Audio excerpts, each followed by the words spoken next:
规律，石头可做不到这样。 Halo sobat semua, selamat datang kembali di channel Donghua TV. Gimana kabarnya nih sobat? Pastinya baik-baik saja kan? Semoga sobat semua selalu diberikan kesehatan dan dilancarkan semua urusannya. Di video kali ini saya akan melanjutkan cerita dari Donghua The Soul of Soldier Master di part ke-6-nya. Pada part sebelumnya, Li Si yang sedang duduk sendirian di atas pohon didatangi oleh Nona Si yang menanyakan mengapa liontin mereka bisa terhubung. Sementara Tuan Puseng berusaha melarikan diri dari kejaran Jiao, siluman armadillo. Namun tak disangka, Nona Xingye melihat mereka dan menghentikan Jiao. Hal itu membuat Jiao marah dan ingin menyerang Nona Xingye.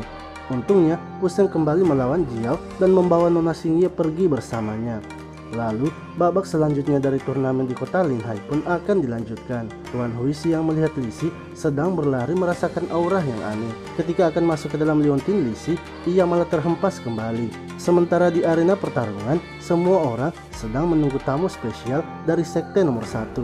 Saat tamu tersebut datang, orang-orang pun sangat terkejut karena tamu itu berjalan di udara dan sangat menyilaukan. Hingga ketika sampai di atas panggung, Li Si yang melihat tamu tersebut sangat terkejut. Sebab tamu spesial itu adalah Nona Si. Bagaimanakah kisah perjalanan selanjutnya dari Li Si yang akan kembali bertarung di turnamen? Namun sebelum lanjut menonton, jangan lupa sobat semua untuk like, komen, dan subscribe ya, agar Mimin selalu semangat memberikan video terbaru untuk sobat semua. Tak perlu berlama-lama lagi, langsung saja kita kocok ceritanya. Cerita dilanjutkan dengan arena pertarungan babak kedua telah diaktifkan. Luo Shuqin kemudian memberitahu Li Si bahwa dua saudara Qian sepertinya sudah semakin sombong. Menurut Li Si, itu dikarenakan mereka telah berhubungan dengan pihak pemerintah. Lu Shuqin juga menyuruh Li Si untuk bertanding dengan baik sebab sebelumnya ia hanya bermain-main saja. Sementara itu pemimpin kota memberitahu Nona Si untuk tidak panik karena adanya getaran yang terjadi. Ia menjelaskan bahwa itu bisa terjadi akibat dari proses diaktifkannya arena pertarungan. Lalu, medali emas pun kini telah muncul berterbangan. Para peserta yang mengikuti pertandingan itu kini mulai memperebutkan medali emasnya. Li Si pun juga kini mulai maju untuk mengambil medali emasnya. Sementara itu pemimpin kota memperkenalkan beberapa peserta kepada Nona Si. Peserta terbaik yang tampil di babak sebelumnya adalah Lu Shuqin. Ia sangat lincah dan juga memiliki keterampilan di berbagai aspek. Di turnamen tersebut terdapat juga sepasang peserta dari ras ikan. Mereka adalah sepasang kekasih yang mana wanita dari ras ikan itu sangatlah mencintai lelakinya itu, walaupun ia tidak berguna. Sementara itu peserta dari klan babi kini mendapatkan satu medali emasnya. Namun tiba-tiba saja seorang wanita datang dan berpura-pura hampir terjatuh. Sehingga ras babi itu berusaha untuk menolongnya. Dengan cepat wanita itu langsung mengambil medali emas ras babi dan langsung melarikan diri. Ia pun menunjukkan medali emas itu kepada adiknya. Namun tiba-tiba saja ras dari manusia ikan datang menghampiri mereka. Ia meminta kepada wanita itu untuk memberikan medali emasnya. Wanita itu pun tak mau memberikannya dan menyuruh ras manusia ikan itu untuk memperebutkannya. Sementara itu di atas arena pertandingan terdapat seorang pria yang sedang melayang. Pria tersebut bernama Yinggu. Ia datang mengawasi Li Si yang memiliki kekuatan besar. Ia kemudian menghentikan waktu dan masuk ke dalam liontin Li Si.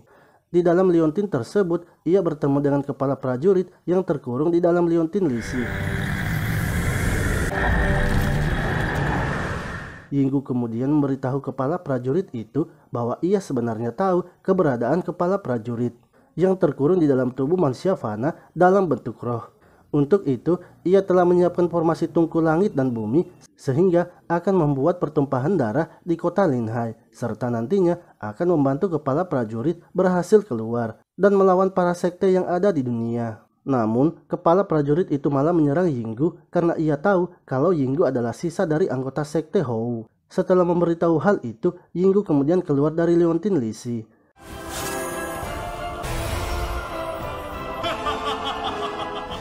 Sementara itu, Paman Yuan yang berada di tengah kota melihat seorang anak yang sedang protes kepada ayahnya. Hal itu membuat ia teringat dengan keadaan Li Si sewaktu masih kecil, di mana Li Si selalu menanyakan keberadaan orang tuanya. Lalu saat ia sedang berjalan, ia melihat energi dari orang-orang di kota Linhai terserap ke atas. Paman Yuan kemudian naik ke atas dan memeriksanya. Di sisi lain, Yinggu yang berada di tengah kota merasa kalau kota Linhai memiliki banyak wanita yang cantik.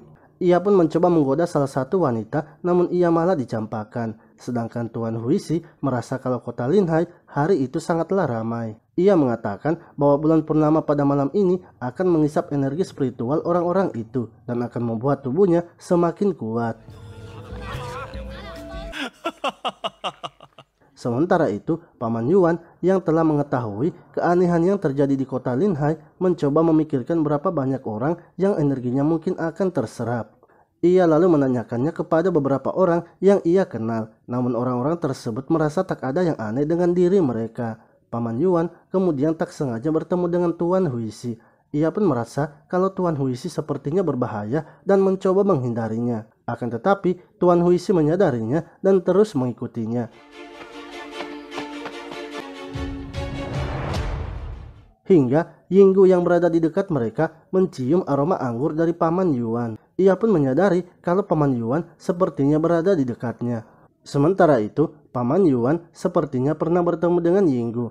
Ia mengatakan kalau Yinggu akhirnya datang juga di kota Linhai. Di sisi lain, Tuan Huisi yang sedang mencari Paman Yuan malah bertemu dengan Yinggu. Ia pun terkejut dan langsung kabur menghindarinya. Namun Yinggu menyadari keberadaannya dan mengikutinya.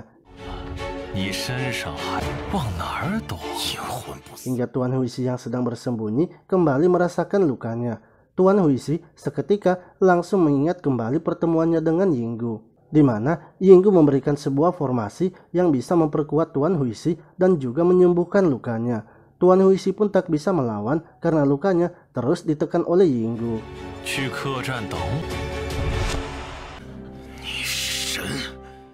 Oke sobat semua, itulah tadi cerita dari Donghua The Soul of Soldier Master di part ke-6-nya.